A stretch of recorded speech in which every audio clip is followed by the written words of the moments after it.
phone မှာပူနေတဲ့ Gmail အကောင့်ဖြတ်နည်းကိုတင်ပေးမယ်။တခါတလေမှာကျွန်တော်တို့ကရုပ်တရက်လို့ Gmail အကောင့်အများကြီးလုပ်လို့ရှိတယ်။ဒါပေမဲ့ကိုလောက်ထား Gmail အကောင့်တွေကိုတော့မဖြတ်တတ်တော့ဘူး။ဒီဗီဒီယိုမှာတော့ဖုန်းမှာအလာကနေပူနေတဲ့ Gmail အကောင့်တို့မဟုတ် Google အကောင့်ကိုဖြတ်နည်းတင်ပေးမယ်။ဒီဗီဒီယိုကိုအဆုံးထိကြည့်ပေးပါ။ကဲအချိန်မဆွဲဘဲနဲ့ဒီဗီဒီယိုကိုစလိုက်ရအောင်။ဒီလိုလုပ်ဖို့အတွက်အရင်ဆုံးကိုယ့်ရဲ့ Gmail ထက်ကိုဝင်မယ်နော် Gmail application ထက်ကိုဝင်မယ်။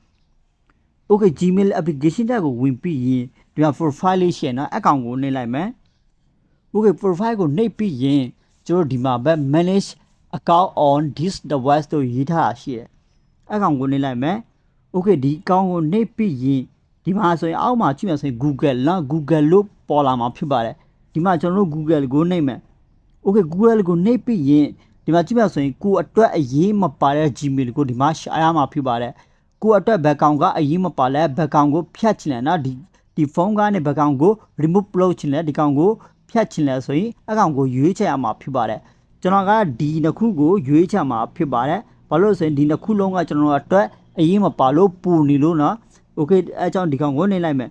အဲ့လိုနှိပ်ပြီးရင်ကျွန်တော်ဘာလို့ရမှာလဲဆိုရင်ကျွန်တော်ဒီအောက်မှာပဲနော်မောလို့ရေးထားရှိရနော်ဒီမှာအဆက်30နဲ့မောလို့ရေးထားရှိရနော်အကောင်ကိုနှိပ်ရမှာဖြစ်ပါတယ် Okayဒီကောင်ကိုနှိပ်ပြီးကျွန်တော်ဒီမှာဆိုရင် sim now remove account ရှိရနော်ကျွန်တော် remove လုပ်မယ်နော်လုံးဝကိုဖြတ်မယ်ဒီဖုန်းကနေသူကပြတ်သွားမယ်နော်လုံးဝကိုပြတ်သွားမှာတော့မဟုတ်ပါဘူးဒီဖုန်းကနေတော့ပြတ်သွားမှာဒါလို့တင်ကဒီ Gmail နဲ့ password ကိုတိရဆိုရင်တော့ပြန် login ဝင်လို့ရပါတယ်ဒါပေမဲ့ဒီဖုန်းကနေတော့ဒီကောင်ပြတ်သွားမှာဖြစ်ပါတယ်နော် Okay ဒီဖုန်းကနေဖြတ်မှာဆိုတော့ remove account ကိုနေပြီးကျွန်တော် remove လုပ်လိုက်မယ်နော်ဒါလို့ဒီကောင်ကိုပြန်ယူချင်တယ်ဆိုရင်ယူလို့ရတယ်ဒီကောင်ဒီမှာလားပြတ်သွားပြီတော့မရှိတော့ဘူးเนาะအကောင်ကိုပြန်လိုချင်တယ်ဆိုရင်ပြန် login